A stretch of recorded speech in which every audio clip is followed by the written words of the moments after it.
সুপ্রভাত বন্ধুরা, আবার একটা নতুন ব্লগে সবাইকে স্বাগত জানিয়ে আজকের দিনটা শুরু করলাম। আজকে হচ্ছে রবিবার, ছুটির আমেজেই আমরা মেতে উঠেছি। তো এখন সকাল ওই 7:30টার মতো বাজছে। রিক আর মা এখন যাচ্ছে অ্যাবাকাসে, ওর ক্লাস আছে সেই জন্য। তো দেখো কত নাচতে নাচতে চললো ক্লাস করতে।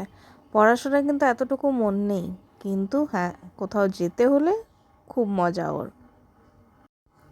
আকাশটা কিন্তু আর অন্য দিনের মতো আজও সেই মুখ ভারী করেই রয়েছে। রোদ যে কবে দেখবো জানি না। 2-3 দিন হয়ে গেল না এরকমই ওয়েদার চলছে। আমি আশা করে আছি রোদ উঠলে কিছু করব। তো এখন আমি ব্রেকফাস্ট রেডি করার জন্য চলে এসেছি। আজকে আমাদের চাউমিন হচ্ছে, তো তার জন্য গাজর, বিনস, ক্যাপসিকাম, পেঁয়াজ, লঙ্কা সব কেটে নিয়েছি। তো রিক আসার আগে আমি যদি চাউমিনটা বানিয়ে নিতে পারি তাহলে ও এলে ওকে চট করে টিফিনটা দিয়ে দেবো। তো তারই জন্য আমি রেডি হচ্ছি। তো চাউমিনটা বানাবার জন্য প্রস্তুতি নিচ্ছি। রবিবার মানেই কিন্তু আমাদের বাড়িতে ব্রেকফাস্টে চাউমিন হয়, অন্য কোনো দিন হয় না। আর খুব ইচ্ছা করলে এক একদিন আমরা রাত্রেবেলা চাউমিনটা বানিয়ে নিই। বেসিক্যালি আমরা ওই সানডেতেই চাউমিনটা বানাই। তো দেখো আমার চাউমিন কিন্তু অলমোস্ট রেডি হয়ে গেছে। আমি এটাতে vinegar, soya sauce, chilli sauce আর আপনার গ্রিন যে চিলি সস হয় সেটা দিয়ে বানিয়েছি। মা টমেটো সস খায় না, তাই জন্য আমি ওপর থেকে টমেটো সস এখানে দিইনি। যার খাওয়ার ইচ্ছা হবে সে ওপর থেকে আমরা নিয়ে নিই। তো পুরোপুরি ব্রেকফাস্ট রেডি হয়ে গেছে। এইবার আমার কাজ হচ্ছে নেক্সট রান্নার আমি প্রস্তুতি করব।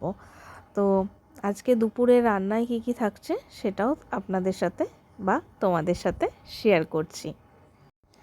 তো সবজিপাতি আমি কেটে নিয়েছি। দুপুরে আমি করব এই যে বেগুন, কচুগুলো খুব ছোট ছোট তাই দেখা যাচ্ছে না, তাই দেখাবার চেষ্টা করছি। আর আলু দিয়ে ঝোল, এটা একটা গা মাখা ঝোল হয়। আর এখানে দেখো লাউ শাক কেটে নিয়েছি, লাউ শাকের ওই চচ্চড়ির মতো করব। আর আমি ওই আলু ভাজা কালকের আছে, তো 3টে পদ হলো। 4টে পদ করার জন্য অল্প পরিমাণে একটুখানি আমি টক বানিয়ে নেবো, যেটা মূলো আর বেগুন আর আর ওই বড়ি দিলে ইচ্ছা হলে দেবো, নাহলে দেবো না। যেহেতু শাকটাতে বড়ি দেবো বা এই সবজি মানে বেগুন আলু সবজিটাতেও বড়ি দেবো, তাই। তো মা রিক এসে ব্রেকফাস্ট করে আবার দুজনা দোকানের দিকে চললো। ওর কুরকুরে খাওয়ার খুব ইচ্ছা হয়েছে, তো তার জন্য তো মা ওকে নিয়ে যাচ্ছে। আর আকাশটা কিন্তু এখনও সেই রকম মুখ ভারী করেই রয়েছে, মানে এখনও কিন্তু একটু রোদের ছটাও দেখতে পেলাম না। জানি না, হয়তো আরেকটু বেলা হলে হয়তো রোদ হতে পারে। তো দেখো আমি এবার রান্নাঘরের দিকে যাচ্ছি। ভাতও বসিয়ে দিয়েছি আর ঝোলটা হচ্ছে। এই ঝোলটা হয়ে গেলে আমি টকটা করেই স্নান করে পুজো করতে যাব। সকাল থেকে এখনও কিছু খাইনি। আর কার্তিক মাসের শেষ 5টা দিন আমাদের উড়িয়া কালচারে মানা হয় যে এই 5টা দিনকে খুব ভালোভাবে আমরা মানি, মানে ননভেজ আমরা খাই না। পেঁয়াজ রসুন হয়তো খেলেও খাই, কিন্তু ননভেজ একদমই খাই না। তো দেখো আমার এই করতে করতে আমার পুজো দেওয়াও হয়ে গেল। এখানে আমি পুজোটা দিয়ে নিলাম আগে। আজ মা খুব অল্প পরিমাণে ফুল পেয়েছিল, তাই আটনটা একটু খালি খালি লাগছে। না হলে কিন্তু ফুল বেশি থাকলে দেখতে বেশ সুন্দর লাগে সাজালে, কিন্তু কি করব, শীতের আমেজে ফুলটা একটু কমই হয়।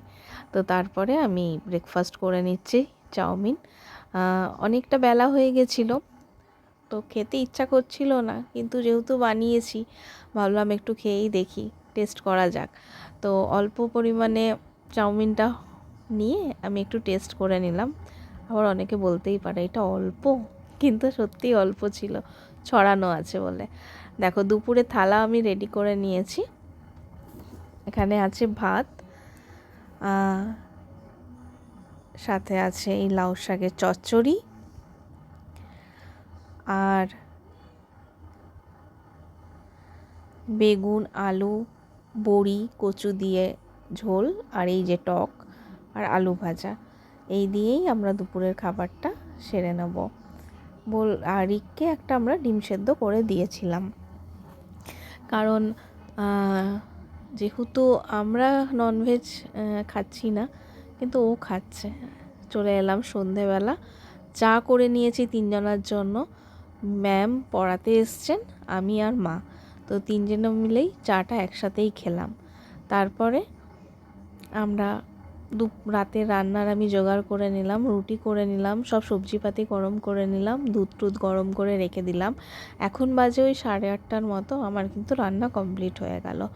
আমি এবার কিছু ফেসবুক, ইনস্টাগ্রাম, ইউটিউবে রিলস বানাবো বলে রেডি হব। অনেকক্ষণ পর তো এই ক্যামেরার দেখো সামনে রেডিও এলাম, হলাম, বাজে সব ওই কিছু 8:30টার করলাম, মতো। তারপরে ক্যামেরার তো সামনে রান্না এলাম। বান্না আমার কমপ্লিট হয়ে গেছে, আর দিনের যা তরকারি আছে সেটা দিয়ে আজকে আমরা রুটি খেয়ে নেবো রাত্রেবেলা।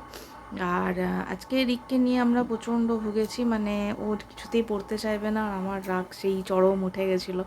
দিয়ে ও দুপুরে খায়ও নি, কিছুই করেনি। তো এখন তাড়াতাড়ি ওকে খাইয়ে আমরা ঘুম পাড়িয়ে দেবো। তো ওই পড়াশোনা না করলে যা হয় আর কি, মানে মাথাটা চট করে আমার গরম হয়ে যায়। অ্যাকচুয়ালি বেসিক্যালি জবটা ছাড়া আমার হয়েছে ওর জন্যই, যে ওকে দেখবো, ওকে টাইম টু টাইম একটু মেনটেন করার জন্য। কারণ মা এতদিন দেখেছে, এখন আর মায়ের পক্ষে সেটা সম্ভব হচ্ছে না, কারণ মায়ের কথাও একদম শোনে না। তো এই সব ভাবনা চিন্তা করতে করতে করতে করতে আমি পাগল হয়ে গেলাম। আলটিমেট ডিসিশন নিলাম, যা করছে করুক, আমার আর কিছু বলার নেই। ও যদি পড়তে চায় পড়ুক, কারণ কাউকে জোর করে কিছু করা যায় না। তো এখন বেসিক্যালি ম্যাম পড়িয়ে গেল, তারপরে আমি পড়তে আসতে বলছি, আবার সেম জিনিস করছে। ঠিক আছে, খানিকক্ষণ রেস্ট নিক, তারপরে ওকে স্পেলিংগুলো কিছু করিয়ে দেবো। আর আজকের মতো ব্লগটা আমি এখানেই শেষ করছি। না, শেষ করলে হবে না, রাতের খাওয়া দাওয়াটা দেখাবো। ঠিক আছে, চলো একটু পরে আসছি। তো দেখো রাত্রেবেলার জন্য আমি রুটি করে নিলাম, আর দিনে যে সবজিটা ছিল সেটা দিয়েই হয়ে গেল আমাদের। আর রিকের জন্য ডিম করে দিয়েছিলাম, ও ডিম দিয়ে খেয়ে নিল। দুপুরে যেহেতু বলেছিলাম ডিম সেদ্ধ দিয়ে ভাত খাওয়াবো, কিন্তু যেহেতু ভাত খাইনি, তাই রাতে আবার ওই ডিম দিয়ে ওকে ভাত খাইয়ে দিলাম। তো এখন বাজে রাত্রি 10:30টার মতো, আমার খাওয়া দাওয়া কমপ্লিট হয়ে গেছে, সব কিছু গুছিয়ে নিয়েছি। তো এখন আমি ব্লগটা এন্ড করতে এলাম। তো আবার একটা নতুন ব্লগ আনবো সেই আশা করে আজকের এই ব্লগটা শেষ করছি। তো যাদের ভালো লেগে থাকবে প্লিজ লাইক শেয়ার সাবস্ক্রাইব করে দিও। Good night, thank you.